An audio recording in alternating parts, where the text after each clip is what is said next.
Have you watched the video about the mosaic slippers I made recently? I received several questions about the punch card and the actual image on them. So today I will try to reveal some of the secrets behind this technique. This is Punchcard 19, which I used to knit the slippers. And these are the slippers. As you can see, there is no connection between both motifs. This is because color 1 is represented by row 1 and no odd numbered rows, and color 2 is represented by row 2 and no even numbered rows on the punch card. First, I will show you one mosaic punch card generator that I accidentally found online. It will help me explain you better about these punch cards. As always, I will leave a link to it in the description below. This is the home page of the generator. At first, you have to choose the width and the length of the image. The deco device is restricted to 40 stitches, therefore you can select any number that evenly divides 40, yielding a whole number as the outcome. You can choose any length, but make sure to use an even number. For this example, I will use 20 stitches and 20 rows. After clicking on the OK button, you will see a blank space. You can design your motif by clicking on the squares. It's almost like you're using the WinCray software. You can then click on the Validate button to check if your design can be used for mosaic knitting. If the card is invalid, you will be able to see where your mistakes are. I still don't know how to design custom mosaic punch cards, and that's why I love to use the Random button. You may generate a big maze or small repeatable motifs by simply changing the total width and length of the design and clicking the button. I like this motif, so if I click on the View Tiled button, I will be able to see it looped. I can now click on the Mosaic button to see the motif repeated horizontally. At this point, you can make a screenshot to save the image of the motif and store it in the folder where the punch card file will be. So far so good, but now we have to invert every even row to see what the punch card should look like. At first, click on the Remember button to save the motif. If you make a mistake, you will be able to use the Undo button and fix it. Now click and drag your mouse across every even row as shown in the video. This will invert the colors of the squares and you will be able to see what the punch card should look like. You may use the leftmost column to navigate which rows to invert. In this example, I am looking at the black squares. If you have a shaky hand, you can click on every square manually to invert it. This is what the punch card should look like. As you can see, there is no connection between the image on the punch card and the image on the garment. I showed this generator to Margarita Fisher, who taught me about the mosaic technique. She liked it and contacted the guy who owns this site, so thanks to her the generator has an Edit Textually button. When you click this button, you can select and copy your motif, then you can save it as a text file and use it with Brenda Bell's online punch card generator.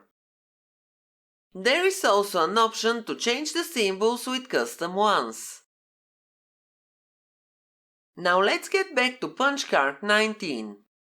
I will click the Start Over button, then on OK without changing the settings. Now I will directly click on the Edit Textually button. You can select all of the symbols and paste the text of any punch card in the box. Then click the Back button. The size of the punch card will update automatically according to the paste text. As you can see, I pasted the text file of Punchcard 19. I will click on Remember and I will start to invert the rows so you can see how the image from the socks will slowly appear on the screen. Click the Remember button to save your progress from time to time. If you make a mistake, you can then use the Undo button to fix it instead of starting from the beginning. Then don't forget to click the Remember button once again and continue inverting the rows. Well, I couldn't explain to you how to design mosaic punch cards from scratch, but you can use the Random button or you can find a cool motif online and invert the rows to get the punch card. If you do know how such cards are designed, I will be very happy to hear your tips and advice in the comments under the video.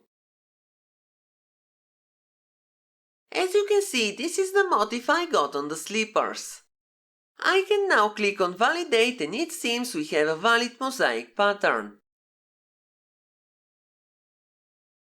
If you want to generate a big maze motif, set the width of the punch card to 40 stitches and the length to 40 rows. This way the repetition of the motif will not be obvious. Then you need to click several times the random button until you get the result you like.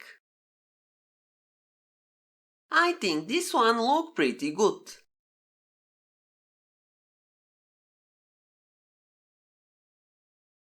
Last but not least, I will show you another method for inverting the symbols in the even rows which Margarita Fisher suggested. You may find it easier, especially if you are making 40 stitches repeat motifs. You have to open Excel and paste the text copied from the mosaic generator. If you get such a mistake, click on Undo and select several columns of the document. From the menu above, we have to choose text to format the cells as such ones containing text.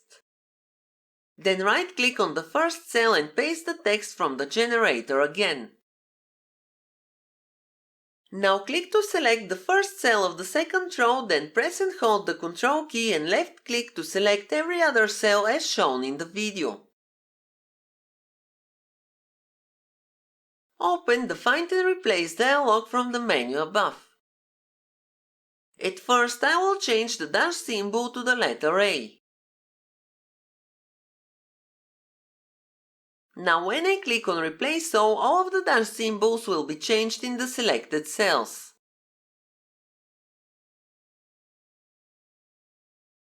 Type the letter X in the first cell and the dash in the second one to change all letters to dash symbols. Click on the Replace All button. The last step is to change the letter A to letter X. Click the button again to replace all the letters and you are ready.